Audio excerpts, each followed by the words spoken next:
Hello বন্ধুরা, আপনাদের KP digital creation চ্যানেলে স্বাগত। 2025-26 শিক্ষাবর্ষে আপনারা যারা কলেজে ভর্তি হবেন, আগামীকাল থেকে আপনারা ফর্ম ফিল আপ করতে পারবেন। আজকে সেন্ট্রাল পোর্টাল ওপেন করা হয়েছে।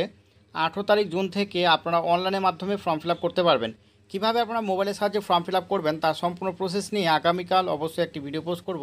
তার জন্য অবশ্যই চ্যানেলটি সাবস্ক্রাইব করে পাশে থাকা বেল আইকনটি ক্লিক করে রাখবেন। যে কলেজে ভর্তি হতে চান সেই কলেজে কত সিট রয়েছে, কত টাকা অ্যাডমিশনের টাইমে পেমেন্ট করতে হবে, SC ST OBC A OBC B হিসাবে কত সিট রয়েছে এবং কোন কোন সাবজেক্ট পড়ানো হয়, কীভাবে মোবাইলের সাহায্যে চেক করবেন তার সম্পূর্ণ প্রসেস এই ভিডিওর মাধ্যমে শেয়ার করব। তাই অবশ্যই শেষ পর্যন্ত ভিডিও দেখবেন। কোন কলেজে কত সিট রয়েছে, কত টাকা অ্যাডমিশনের সময় লাগবে, SC ST OBC A OBC B হিসাবে কত সিট রয়েছে, কোন কোন সাবজেক্ট পড়ানো হয়, কীভাবে চেক করবেন, চলুন তার প্রসেসটি দেখে নিই। প্রথমত সেন্ট্রাল পোর্টালটি ওপেন করে নেবেন। ওপেন করার পর সার্চ করবেন wbcap.in, টাইপ করার পর সার্চ করবেন। সার্চ করলে সরাসরি সেন্ট্রাল পোর্টালটি ওপেন হবে। সেন্ট্রাল পোর্টালটি ওপেন হওয়ার সাথে সাথে একটি পপ আপ দেখতে পারবেন। আজকে এই পোর্টালটি ওপেন করা হয়েছে। এরপর ক্রস চিহ্নে ক্লিক করবেন। ক্লিক করার পর পোর্টালটি ওপেন করার পর নিচে আসবেন। নিচে আসলে আপনারা দেখতে পারবেন 17টি ইউনিভার্সিটি, 460টি কলেজ এই পোর্টালের আন্ডারে রয়েছে। এরপর নিচে আসবেন। নিচে আসলে আপনারা দেখতে পারবেন একটি অপশান রয়েছে বাই ডিস্ট্রিক্ট। এই বাই ডিস্ট্রিক্ট অপশানটি ক্লিক করবেন। ক্লিক করার পর বেশ কয়েকটি অপশান দেখতে পারবেন। এখানে দেওয়া রয়েছে by district, by programme, by subject, by college, by university. আপনারা যদি আপনার ডিস্ট্রিক্টের আন্ডারে যে কলেজগুলো রয়েছে সেই কলেজের ডিটেলস বের করতে চান তাহলে বাই ডিস্ট্রিক্ট সার্চ করবেন। কোর্স অনুযায়ী যদি সার্চ করতে চান আপনারা বাই প্রোগ্রামে ক্লিক করবেন। সাবজেক্ট অনুযায়ী আপনারা যদি সার্চ করতে চান সাবজেক্টে ক্লিক করবেন। কলেজের নাম অনুযায়ী আপনারা যদি ডিটেলস চেক করতে চান বাই কলেজে ক্লিক করবেন। এবং ইউনিভার্সিটির আন্ডারে যদি আপনারা সার্চ করতে চান তাহলে বাই ইউনিভার্সিটি অপশানটি সিলেক্ট করবেন। প্রথমত আপনাদের সঙ্গে শেয়ার করব আপনারা কলেজ অনুযায়ী কীভাবে ডিটেলস চেক করবেন। সেই কারণে আপনারা বাই কলেজের ওপর ক্লিক করবেন। ক্লিক করার সাথে সাথে লোডিং হয়ে যাবে। তারপর কলেজ নেমটি আপনাদের সিলেক্ট করতে হবে। তো এখানে ক্লিক করবেন। ক্লিক করার পর এমন একটি ইন্টারফেস দেখতে পারবেন। তো এখানে পুনরায় ক্লিক করবেন। ক্লিক করার পর আপনারা যে কলেজে অ্যাডমিশন নিতে চান সেই কলেজের নামটি সার্চ করবেন। তো আপনারা যে কলেজের ডিটেলস বের করতে চান সেই কলেজ নামটি এখানে টাইপ করবেন। টাইপ করার সাথে সাথে আপনারা দেখতে পারবেন কলেজের নামটি চলে আসবে। এখানে ক্লিক করবেন। ক্লিক করার পর আপনারা সার্চ অপশানে ক্লিক করবেন।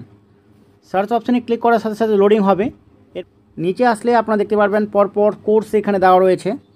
তো আপনারা যারা পল সায়েন্সে অনার্স করতে চান এখানে ডিটেলস দেওয়া রয়েছে। ইংলিশে অনার্স করতে চাইলে এখানে ডিটেলস দেওয়া রয়েছে। নিচে আসার পর আপনারা দেখতে পাচ্ছেন কেমিস্ট্রি সাবজেক্ট দেওয়া রয়েছে, ফিজিক্স সাবজেক্টটি দেওয়া রয়েছে পরপর এখানে দেওয়া রয়েছে। তারপর আপনার হিস্ট্রি সাবজেক্ট দেওয়া রয়েছে, সোশ্যোলজি, ফিলোসফি সাবজেক্টটি দেওয়া রয়েছে। যারা বিকম কোর্সটি নিতে চান পার্টস কোর্স হিসাবে অর্থাৎ মাল্টি ডিসিপ্লিনারি কোর্স হিসাবে এখানে ডিটেলস দেওয়া রয়েছে। এবং নিচে আপনারা দেখতে পাচ্ছেন যারা বিএ কোর্সটি পার্টস কোর্স হিসাবে অর্থাৎ 4 ইয়ার্স মাল্টি ডিসিপ্লিনারি কোর্স হিসাবে নিতে চান এখানে ডিটেলস দেওয়া রয়েছে। তো মনে করুন আপনারা বেঙ্গলি সাবজেক্টটি অনার্স হিসাবে নিতে চান, তো সিট সংখ্যা চেক করার জন্য আপনারা সিট ম্যাট্রিক্স এই অপশানটি ক্লিক করবেন। ক্লিক করার পর ডিটেলস ওপেন হয়ে যাবে। টোটাল সিট রয়েছে 118টি, জেনারেল ক্যান্ডিডেটের 50টি এবং পিডাব্লিউডি জেনারেলের 3টি সিট রয়েছে। টোটাল 53টি সিট রয়েছে। ওবিসি এ 11টি এবং পিডাব্লিউডি ক্যান্ডিডেট হিসাবে একটি সিট রয়েছে, টোটাল 12টি। ওবিসি বি এবং পিডাব্লিউডি ক্যান্ডিডেট মিলে 8টি। এসসি ক্যান্ডিডেটের 25টি এবং এসসি পিডাব্লিউডি একটি সিট রয়েছে 26টি। এসটি এবং পিডাব্লিউডি এসটি হিসাবে 7টি সিট রয়েছে। তো পরপর এখানে সিট সংখ্যা দেওয়া রয়েছে। এরপর ক্রস চিহ্নে ক্লিক করবেন। কত টাকা পেমেন্ট করতে হবে অ্যাডমিশনের টাইমে দেখার জন্য কোর্স ফি এই অপশানটি ক্লিক করবেন। মনে করুন আপনারা বেঙ্গলি সাবজেক্টটি অনার্স হিসাবে নিচ্ছেন, তার সঙ্গে আপনাদের মাইনর সাবজেক্ট যে কোনো একটি নিতে হবে। নেওয়ার পর আপনাদের পেমেন্ট করতে হবে 3165 টাকা, অর্থাৎ অ্যাডমিশনের টাইমে আপনাদের 3165 টাকা পেমেন্ট করতে হবে। এলিজিবিলিটি জানতে হলে এই এলিজিবিলিটি অপশানটি ক্লিক করবেন। ক্লিক করার পর এখানে ডিটেলস দেওয়া রয়েছে, আপনারা পড়ে নিতে পারেন। তো এইখান থেকে জেনে গেলেন যে কত টাকা পেমেন্ট করতে হবে এবং সিট কত রয়েছে। তাছাড়া ভ্যাকেন্ট সিট কত রয়েছে এখানে দেওয়া রয়েছে।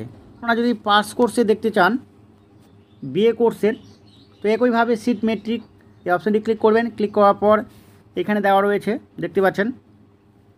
তাছাড়া কোর্স ফি কত রাখবে এখানে ক্লিক করবেন। ক্লিক করার পর আপনারা এখানে কোর্স ফি দেখতে পাচ্ছেন 2865 টাকা পেমেন্ট করতে হবে এখানে দেওয়া রয়েছে।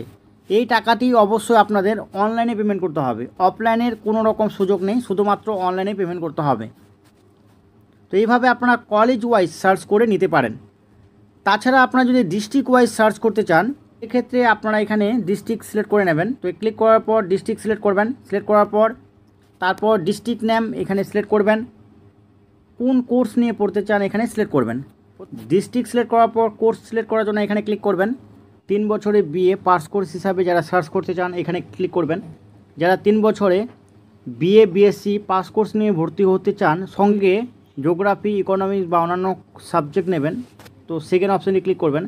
যারা 4 বছরে বিএ কোর্সে অনার্স করতে চান 3 নম্বর অপশানটি ক্লিক করবেন। 4 বছরে অনার্স করতে চান বিএ বিএসসি এবং এই সাবজেক্টগুলো থাকবে, আপনারা এই অপশানটি ক্লিক করবেন। বিকম কোর্স হিসাবে সার্চ করতে চাইলে এই অপশানটি ক্লিক করবেন। তো আপনার সুবিধা মতো এখানে কোর্স সিলেক্ট করে নেবেন। তারপর কলেজ নেম এখানে সার্চ করতে হবে।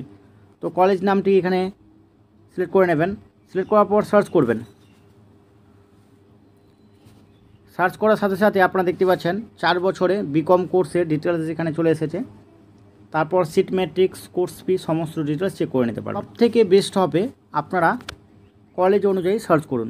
কলেজ অনুযায়ী সার্চ করলে আপনারা যে কলেজে ভর্তি হতে চান সেই কলেজে ডিটেলস পেয়ে যাবেন। তাছাড়া আপনারা যদি সাবজেক্ট অনুযায়ী সার্চ করতে চান, সাবজেক্ট অনুযায়ী সার্চ করলেও করতে পারেন। তো সাবজেক্ট অনুযায়ী যদি আপনারা সার্চ করতে চান তো বাই সাবজেক্টে ক্লিক করবেন। ক্লিক করার পর প্রথমত সাবজেক্ট সিলেক্ট করবেন, তারপর ইউনিভার্সিটি সিলেক্ট করবেন, তারপর কলেজ নেম সিলেক্ট করার পর সার্চ অপশানে ক্লিক করলে সেই সাবজেক্টের ডিটেলস আপনারা পেয়ে যাবেন। তো এইভাবে আপনারা কলেজের ডিটেলসগুলো পেয়ে যাবেন। আগামীকাল থেকে ফর্ম ফিল আপ চালু হচ্ছে। তো কীভাবে আপনারা ফর্ম ফিল আপ করবেন তার প্রসেস নিয়ে অবশ্যই ভিডিও পোস্ট করব। তার জন্য অবশ্যই চ্যানেলটি সাবস্ক্রাইব করে পাশে থাকা বেল আইকনটি ক্লিক করে রাখবো। সাবজেক্ট সিলেক্ট কীভাবে করবেন, যে সাবজেক্টটি আপনারা নিতে চান সেটি 1 নম্বরে রাখবেন।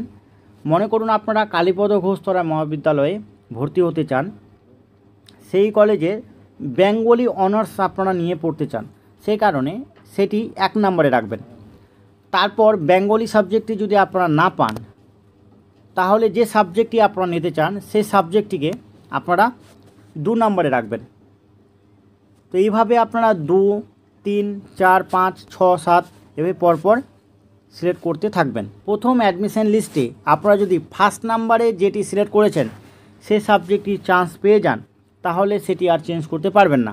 কিন্তু মনে করুন আপনারা 1 নম্বরে যে সাবজেক্টটি সিলেক্ট করেছেন সেটি চান্স পেলেন না, আপনারা 3 নম্বরে যে সাবজেক্টটি সিলেক্ট করেছেন সেই সাবজেক্টটি চান্স পেলেন। আপগ্রেশনে যদি অ্যাপ্লাই করেন, অ্যাপ্লাই করার পর আপগ্রেশন লিস্ট যখন পাবলিশ হবে তখন আপনারা 1 নম্বরে চান্স পেতে পারেন। সেই ক্ষেত্রে অবশ্যই আপনারা সাবজেক্ট সিলেক্ট বিষয়টি ভালো করে করবেন। আগামীকাল ফর্ম ফিল আপ চালু হলে এই বিষয়ে আরেকবার আলোচনা করে নেব। ভিডিওটি ভালো লাগলে অবশ্যই লাইক করবেন, কমেন্ট করবেন এবং যারা কলেজে ভর্তি হবে তাদের অবশ্যই ভিডিওটি শেয়ার করবেন। সম্পূর্ণ ভিডিওটি দেখার জন্য অসংখ্য ধন্যবাদ। ফিরছি নতুন একটি ভিডিও নিয়ে।